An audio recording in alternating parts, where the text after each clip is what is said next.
وبرکاتہ۔ الحمدللہ رب العالمین والصلاة والسلام علی سید الانبیاء والمرسلین وعلى آلہ الطیبین الطاہرین وعلى من تبعهم بإحسان إلى يوم الدین، اما بعد۔ بسم اللہ الرحمن الرحیم۔ وعن ابی موسى الاشعری رضی اللہ تعالی عنہ قال قال رسول اللہ صلی اللہ تعالی علیہ وسلم ثلاثة لهم اجران، رجل من اہل الكتاب آمن بنبیہ وآمن بمحمد صلی اللہ علیہ وسلم، والعبد المملوک اذا عد حق اللہ وحق موالیہ، ورجل كانت عنده امة يتأهها فأدبها فأحسن تأديبها وعلمها فأحسن تعليمها ثم اعتقها فتزوجها فله اجران، متفق علیہ۔ یہ روایت متفق علیہ ہے، بخاری شریف میں بھی اور مسلم شریف میں بھی ہے، اور راوی ہیں حضرت ابو موسیٰ اشعری رضی اللہ تعالیٰ عنہ۔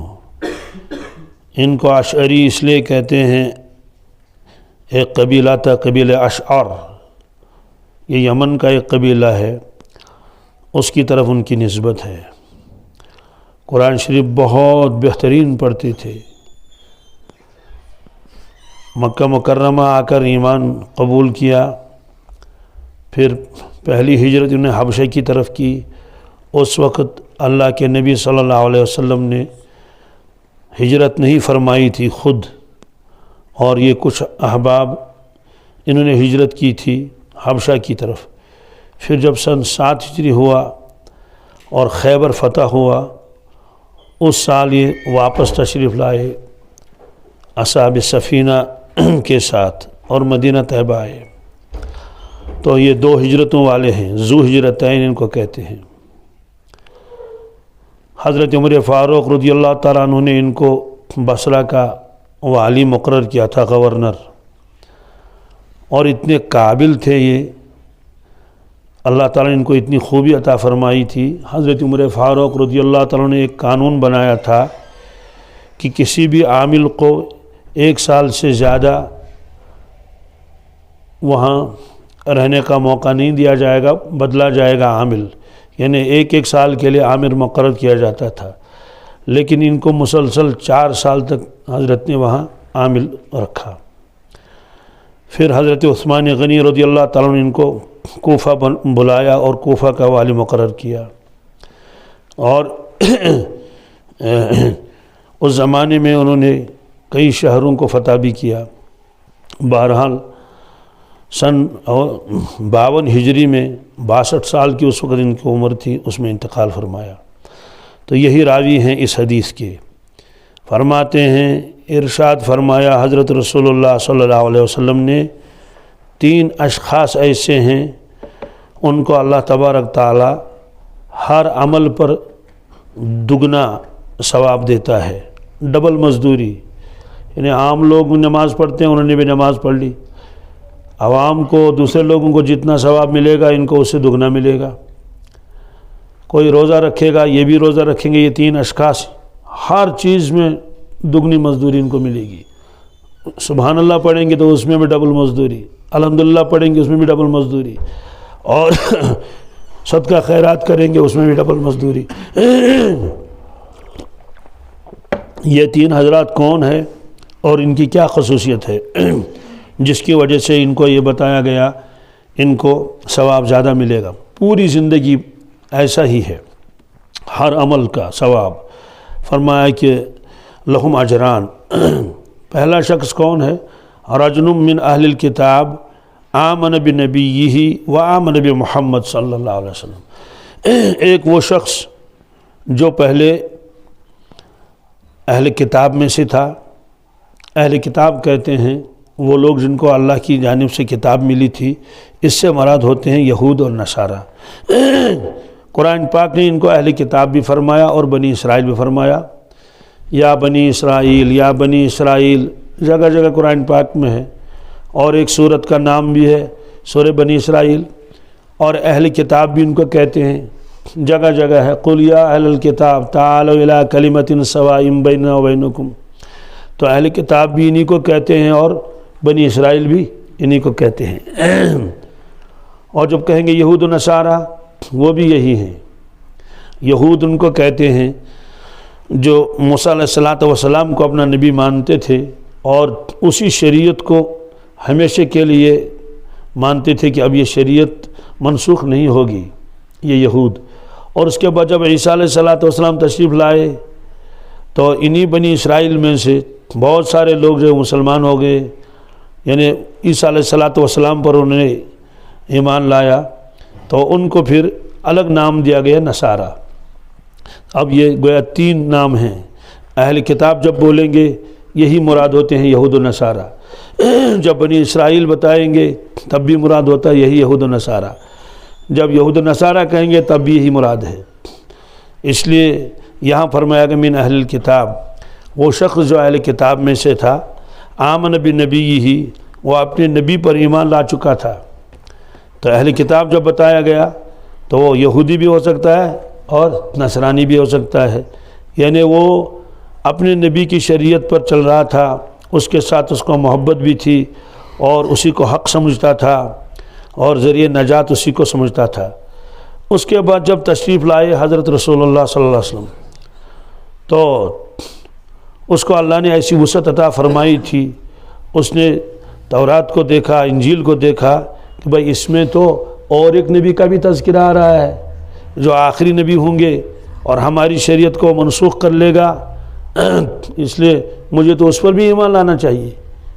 جب تورات میں اس کا تذکرہ ہے، انجیل میں اس کا تذکرہ ہے کہ ان پر ایمان لانا پڑے گا، تو مجھے ایمان لانا چاہیے۔ عام طور سے ایسے موقع پر انسان جو ہے وہ اپنے مذہب کو چھوڑنے کے لیے تیار نہیں ہوتا ہے، وہ کہتا ہے کہ ہمارا اپنا مذہب ہے، اپنی کتاب ہے، کیوں چھوڑیں گے؟ پھر جو اپنا مذہب چھوڑتا ہے، دوسرے مذہب کو قبول کرتا ہے، اس کو ہزاروں دشواریاں بھی پیش آتی ہیں، بڑے مشکلات کا سامنا کرنا پڑتا ہے، اپنے مخالف ہو جاتے ہیں اور معاشی پریشانی میں مبتلا ہوتا ہے اور کس میں۔ تو آپ نے فرمایا لیکن وہ شخص اس سب کے باوجود وہ پھر ایمان لاتا ہے حضرت رسول اللہ صلی اللہ علیہ وسلم کے اوپر اور ان کی شریعت پر، گویا کہ اب وہ اسی شریعت کو ذریعہ نجات مانتا ہے۔ اس کا مطلب تو یہ نہیں کہ اسلام جب آتا ہے تو وہ یہ کہتا ہے کہ باقی مذاہب کچھ بھی نہیں، اب نہ ان کا احترام کرو نہ اکرام، نہیں۔ اللہ تعالیٰ فرماتے ہیں سارے نبیوں کا احترام کرو، سارے نبیوں پر ایمان لاؤ۔ اللہ کے نبی صلی اللہ علیہ وسلم فضائل بیان فرماتے تھے، بلکہ ایک موقع پر آپ نے فرمایا کہ حالانکہ آپ تو افضل ہیں، اس میں کوئی شک نہیں ہے، لیکن آپ نے فرمایا کہ مجھے یونس علیہ السلام کے اوپر فضیلت مت دے دو۔ کیا؟ یعنی اس طرح کی فضیلت کہ نعوذ باللہ من ذالک ان کی طرف سے کوئی کوتاہی منسوب کی جائے یا ان کو چھوٹے درجے کا مانا جائے۔ فرمایا بالکل نہیں، مجھے ان پر فضیلت مت دے دو۔ تو ایسا خیال رکھتے تھے رسول اللہ صلی اللہ علیہ وسلم۔ اور جب مدینہ طیبہ تشریف لائے، دیکھا کہ مدینہ طیبہ کے لوگ، وہ جو وہاں یہود رہتے تھے، انہوں نے روزہ رکھا تھا 10 محرم کو۔ آپ نے فرمایا یہ کون سا روزہ ہے؟ لوگوں نے کہا حضرت یہود کہتے ہیں کہ موسیٰ علیہ السلام کو آج نجات ملی تھی اور دریائے قلزم کو آپ پار کر گئے تھے، اس خوشی میں یہاں کے رہنے والے یہودی یہ روزہ رکھتے ہیں خوشی میں۔ آپ نے فرمایا کہ تو ہم کو بھی تو رکھنا چاہیے، اس لیے کہ ان کو بھی خوشی ہے، ہماری خوشی وہ ہماری بھی خوشی ہے، ہم بھی اس کے مستحق ہیں، ہم روزہ رکھیں۔ تو عیسیٰ علیہ السلام ہمارے بھائی ہیں، تو یہ ایک ہی خاندان ہے نبیوں کا، سب ایک ہی دعوت دیتے تھے۔ لیکن آپ نے اس کے ساتھ یہ بھی فرمایا کہ اگر آئندہ سال میں دنیا میں رہا تو ہم اس 10 محرم کے ساتھ ایک اور دن ملائیں گے، یعنی یا تو 9 ملائیں گے اس کے ساتھ، 9 کو بھی روزہ رکھیں گے، 10 کو بھی روزہ رکھیں گے، یا 11 کو روزہ رکھیں گے۔ اس لیے ہمارے لیے بھی یہ سنت ہے کہ صرف 10 محرم کا روزہ نہ رکھیں، اس کے ساتھ ایک دن اور ضرور ملائے، یا تو 9 تاریخ ملائیں، 9 10 2 ہو گئے، یا 9 کو 9 روزہ رکھے 10 کے ساتھ 11 ملائے. یہ کیوں آپ نے کیا؟ تاکہ مشابہت نہ ہو جائے. کیا؟ تو یہ بھی پتہ چلے کہ ہم اکرام بھی کرتے ہیں، احترام بھی کرتے ہیں، خوشی میں ہم نے روزہ بھی رکھا، لیکن اپنا آپ کو نمایاں کرنے کے لیے اور الگ کرنے کے لیے یہ کہ آپ نے فرمایا ایک دن اس کے ساتھ اور ملا دو. تو بہرحال یہ کسی نبی کی شریعت پر کوئی چلتا ہو اس کو چھوڑ کر پھر اسلام قبول کر لینا، اسلام تو سارا ہی تھا، شریعت اس رسول اللہ صلی اللہ علیہ وسلم کی پھر حضور پر ایمان لانا، تو یہ اہل کتاب کے لیے فضیلت ہے. چنانچہ بہت سارے خوش نصیب ایسے ہیں جنہوں نے اسلام قبول کر لیا، اور اکثر ان میں ایسے تھے جنہوں نے اسلام قبول نہیں کیا. اور نے کہا ہمارا اپنا مذہب ٹھیک ہے، ہمیں یہ مذہب بدلنے کی ضرورت نہیں. اور کچھ جھوٹ موٹ کی عبارتیں بھی انہوں نے تورات و انجیل میں درج کر لی کہ موسیٰ علیہ السلام نے فرمایا تھا بھائی اب آپ کو ہمارے بعد میں کسی کی اتباع کرنے کی ضرورت نہیں ہے. ایسی بہرحال فرمائیے ترغیب ہے اہل کتاب کے لیے کہ تم اسلام لاؤ، تمہارے پچھلے اعمال جو بھی تم کرتے تھے، پچھلا ایمان وہ نعوذ باللہ من ذالک ضائع کیسے ہو جائے گا؟ وہ ضائع نہیں ہو سکتا، بلکہ آپ کو ڈبل مزدوری ملے گی. یعنی جو مسلمان ہیں پہلے اہل کتاب نہیں تھے، مشرک تھے، کچھ بھی تھے، اسلام قبول کر لیا، جتنا ان کو ثواب ملے گا آپ کو اس سے دگنا ملے گا. یہ ہے، ایسا ہوتا ہے کہ ایک آدمی کسی مکتب کے فکر کا ہے، لیکن وہ پھر دیکھتا ہے کہ اس سے زیادہ بہتر فلاں چیز ہے، تو وہ کہتا ہے کہ ہاں یہاں یہ کوتاہیاں ہیں، یہاں یہ نہیں ہے، وہ اس کو قبول کر لیتا ہے. بہرحال یہود و نصارہ کے لیے بشارت ہے. دوسرا فرمایا والعبد المملوک. کیا عبد المملوک کسے کہتے ہیں؟ غلام. اس زمانے میں غلام ہوتے تھے، باندیاں ہوتی تھی. اذا ادى حق اللہ، اس کو دوہری مزدوری ملے گی، ڈبل ثواب، جب وہ اللہ کا حق ادا کرے، وہ حق موالیہ، اور اپنے آقا کا بھی حق ادا کرے. عام طور سے آقا ان کو اتنے کاموں میں لگا رکھتے تھے، ان بیچاروں کو نماز کی فرصت بھی نہیں ہوتی تھی. اب یہ ایسا غلام ہے، یہ اللہ کا حق بھی ادا کرتا ہے، روزے بھی رکھتا ہے، اور نمازیں بھی پڑھتا ہے، اللہ کی فرما برداری بھی کرتا ہے، اس کے ساتھ ساتھ یہ اپنے آقا کی بھی اطاعت کرتا ہے. اللہ کے نبی صلی اللہ علیہ وسلم نے دونوں کے حقوق بیان فرمائے، غلاموں کے حقوق بھی اور آقاؤں کے بھی. مثلا فرمایا جو غلام بھاگ جائے گا اپنے آقا کو چھوڑ کر، پھر تو وہ ان کو پکڑ کے لاتے تھے، کبھی ملتے بھی تھے کبھی نہیں بھی ملتے تھے. فرمایا اس کا کوئی عمل قبول نہیں، اس غلام کا کوئی عمل قبول نہیں. کیوں؟ وہ بھاگا. کیوں بھاگا؟ نہیں بھاگنا چاہیے. اب ادھر سے جو آقا تھا اس کو فرمایا کہ اپنے غلاموں کے ساتھ اچھا سلوک کرو، جو تم کھاؤ وہ ان کو کھلاؤ، جو تم پہنو وہ ان کو پہناؤ، ان کی طاقت سے زیادہ ان پر بوجھ مت ڈالو. ایک مرتبہ آپ نے حقوق بیان فرمائے کہ محشر کے میدان میں حساب ہوگا. تو ایک شخص آیا، اس نے کہا اے اللہ کے نبی صلی اللہ علیہ وسلم، میرے چند غلام ہیں، وہ میری نافرمانی کرتے ہیں، جھوٹ بھی بولتے ہیں، خیانت بھی کرتے ہیں، تو میں ان کو بھی مارتا بھی ہوں اور کچھ ڈانٹ ڈپٹ بھی کرتا ہوں. میرا اور ان کے ساتھ کیا معاملہ رہے گا آخرت میں میدان محشر میں؟ آپ نے فرمایا کہ انصاف کا ترازو کھڑا کیا جائے گا. ایک پلڑے میں آپ کے غلاموں کی خیانت اور جھوٹ اور نافرمانی، اس کو ایک پلڑے میں رکھ دیا جائے گا. دوسرے پلڑے میں، ترازو کے دوسرے پلڑے میں، وہ جو آپ ان کو ڈانٹتے تھے مارتے تھے اس کو رکھا جائے گا. اس کا وزن ہوگا اور پھر اس کے بعد دیکھا جائے گا کہ اگر یہ برابر نکلا، جتنا اس پلڑے میں ہے اتنا اس پلڑے میں، تو معاملہ برابر سرابر ہے. لا لک ولا علیک، نہ تجھے کچھ ملے گا نہ تجھ سے کچھ لیا جائے گا، معاملہ برابر ہے. جتنا انہوں نے آپ کو خیانت کی ہے آپ کی، اور اتنا آپ نے ان کو مارا بھی ہے. اور اگر ان کی خیانت زیادہ نکلی، جھوٹ، اس کے مقابلے میں آپ نے ان کو ڈانٹا کم تھا، تو ان سے قصاص لیا جائے گا.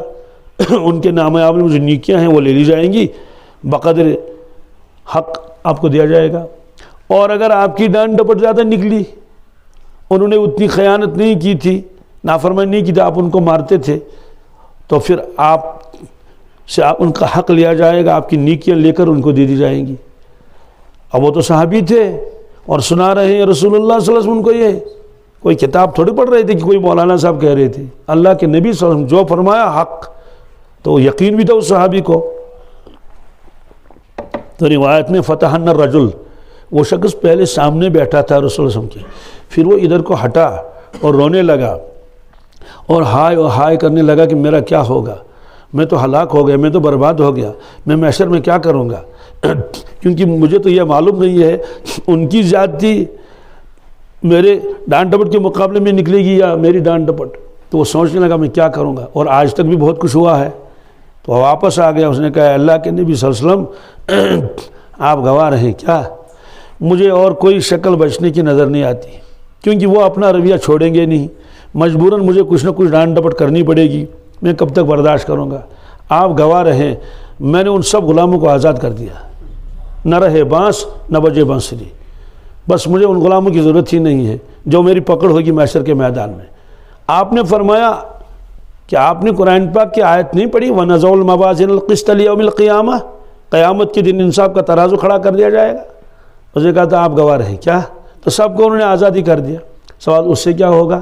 سب غلاموں کو آزاد کر دیا، اس سے یہ ہوگا، ارشاد فرمایا رسول اللہ صلی اللہ علیہ وسلم نے جو غلام کو آزاد کرے گا اللہ تعالیٰ اس کے بدلے میں آزاد کرنے والے کو جہنم کی آگ سے آزاد کرے گا، یعنی اب وہ جہنم میں نہیں جائے گا۔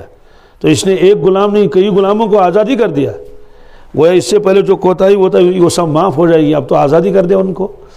تو اس طرح سے آپ نے غلاموں کے حقوق بھی بیان کیے اور آقاؤں کے۔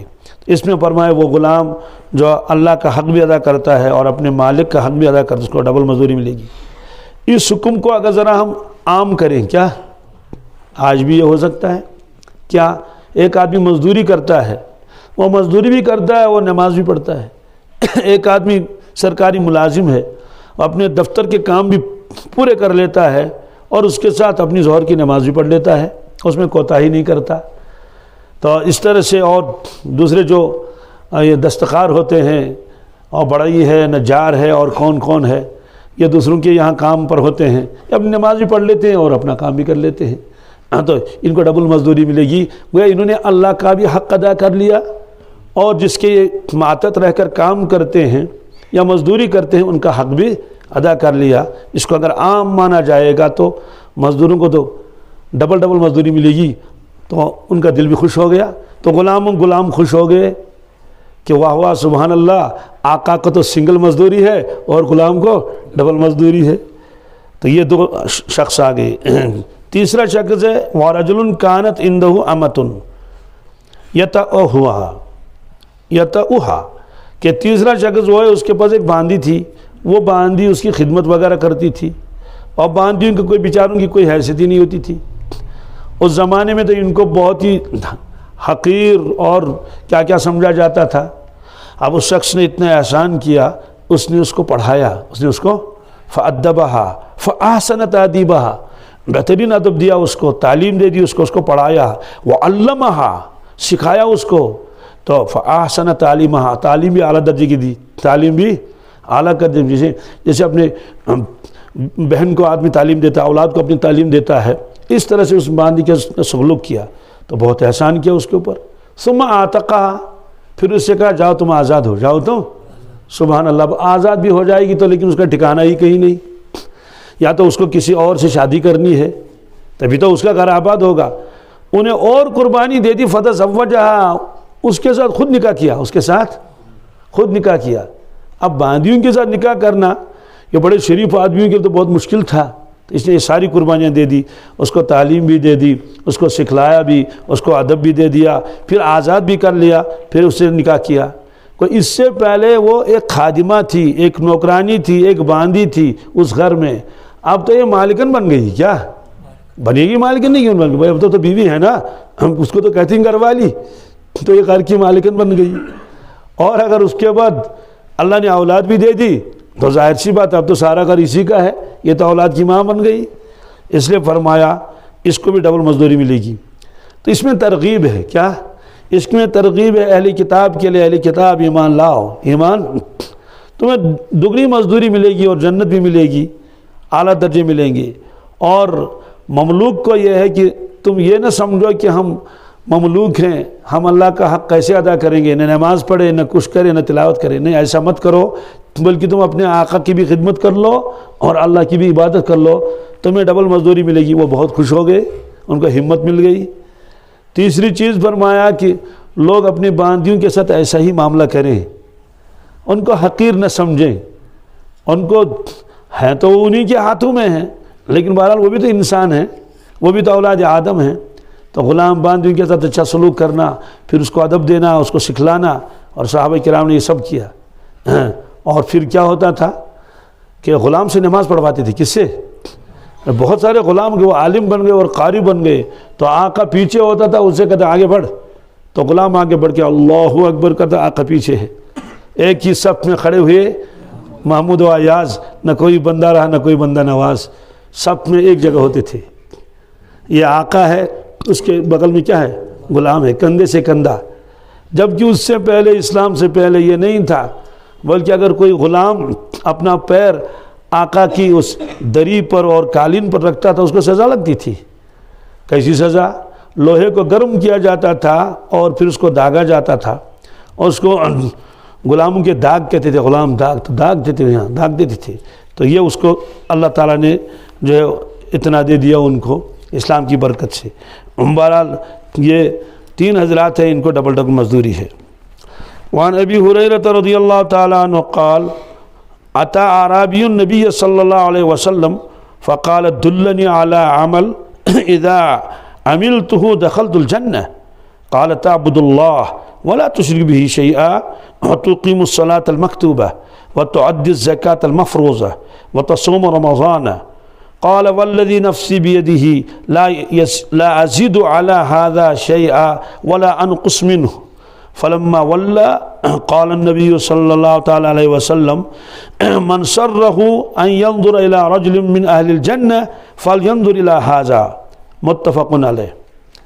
یہ راوی ہیں حضرت ابو ہریرہ رضی اللہ تعالیٰ عنہ، یہ فرماتے ہیں ایک دیہات کا رہنے والا ایک شخص رسول اللہ صلی اللہ علیہ وسلم کی خدمت میں حاضر ہوا، الحمدللہ، اور عرض کیا یا رسول اللہ صلی اللہ علیہ وسلم مجھے کوئی ایسا عمل بتا دیجئے کہ اس کے کرنے سے میں جنت میں داخل ہو جاؤں۔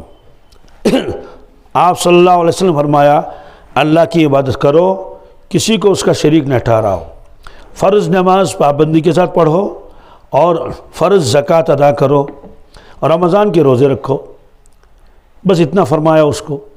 حج کا تذکرہ نہیں کیا۔ بعض حضرات فرماتے ہیں حج اس وقت فرض ہوا نہیں تھا، تو آپ نے مسلمان تو تھا پہلے سے وہ، اب اس نے کہا کہ ایک تو نمازوں کی پابندی کر لو اور زکوٰۃ بھی دے دو اور رمضان کے روزے رکھو۔ تو یہ سن کر اس دیہاتی نے کہا، وہ جو رہنے والا تھا دور گاؤں کا، اس نے کہا قسم اس ذات کی جس کے قبضے میں میری جان ہے، کیا؟ قسم اس ذات کی جس کے قبضے میں میری، والذی نفسی بیدی لا ازید علی ھذا شیئا ولا انقص منہ، میں اس پر اب کمی زیادتی کچھ نہیں کروں گا، کمی زیادتی کچھ نہیں کروں گا، یہ اس نے کہا۔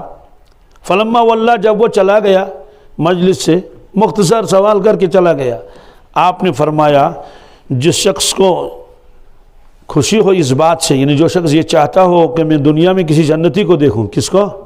اپنے آنکھوں سے، تو وہ اس شخص کو دیکھے، وہ اس شخص کو اشارہ کر کے فرمایا، مطلب یہ جنتی ہے۔ یہ سوال آپ نے کیسے فرمایا جنتی ہے؟ فرماتے ہیں کہ وہ بہت اخلاص کے ساتھ پوچھتا تھا، اور وہ اپنے قبیلے میں واپس جا رہا تھا، وہ قبیلے والوں نے ان کو بھیجا تھا، تو اس نے کہا کہ جو میں نے یہاں سنا، جوں کا تو میں وہاں سناؤں گا، اس میں اپنی ذات سے کمی زیادتی نہیں کروں گا۔ دوسرا مطلب یہ کہ حضرت میں وعدہ کرتا ہوں آپ کے سامنے، جو اعمال آپ نے مجھے بتا دیے، نمازوں کی پابندی کر لینا اور زکوٰۃ ادا کر لینا، رمضان کے روزے رکھ لینا، میں اس میں کوئی کوتاہی نہیں کروں گا۔ تو گویا عہد کر رہا ہے وہ رسول اللہ صلی اللہ علیہ وسلم کے ساتھ قسم کھا کر۔ تو آپ کو جبریل امین علیہ السلام اسی کو تشریف لائے، بذریعہ وہی معلوم ہوا یہ جنتی ہے۔ کیا ہے؟ آپ نے فرمایا اگر کسی جنتی کو دیکھنا تو اس کو دیکھو۔ تو سوال انہوں نے کہا کہ میں جنت میں داخل ہو جاؤں، فرمایا مراد یہ تھا کہ مجھے جہنم میں جانا ہی نہ پڑے، میں جہنم کو دیکھوں ہی نہیں، بلکہ اول وہلہ میں بالکل پہلے ہی جنت میں چلا جاؤں۔ تو آپ نے یہ فرمایا۔ اس کا مطلب تو یہ ہوا جو بھی مسلمان اخلاص کے ساتھ یہ کام کرے گا اس کے لیے بھی یہ بشارت ہے۔ یہ بشارت صرف اسی کے لیے نہیں ہے۔ اب انہوں نے کہا میں اس میں کمی زیادتی نہیں کروں گا۔ کمی زیادتی یہ محاورہ ہے کیا؟ یہ محاورہ ہے۔ کمی بھی نہیں کرے گا، زیادتی بھی نہیں کرے گا۔ زیادتی کا مطلب یہ ہے کہ آپ نے فرمایا کہ 5 نمازوں کو پڑھ لو تو میں 5 ہی نماز فرض سمجھوں گا، 7 اور 8 فرض۔ آگے ایک روایت آئے گی تفصیلی، اس میں بھی یہی مضمون ہے لیکن وہ زیادہ تفصیلی بات ہے۔ تو اس میں وہ عرض کر رہا تھا کیا اور بھی اس کے علاوہ مجھ پر کچھ ہے؟ آپ نے فرمایا اس کے علاوہ کچھ نہیں، 5 نمازوں کے علاوہ کچھ نہیں، الا ان تطوع، ہاں اگر اپنی طرف سے آپ کچھ نمازیں وغیرہ پڑھو تو الگ مسئلہ ہے۔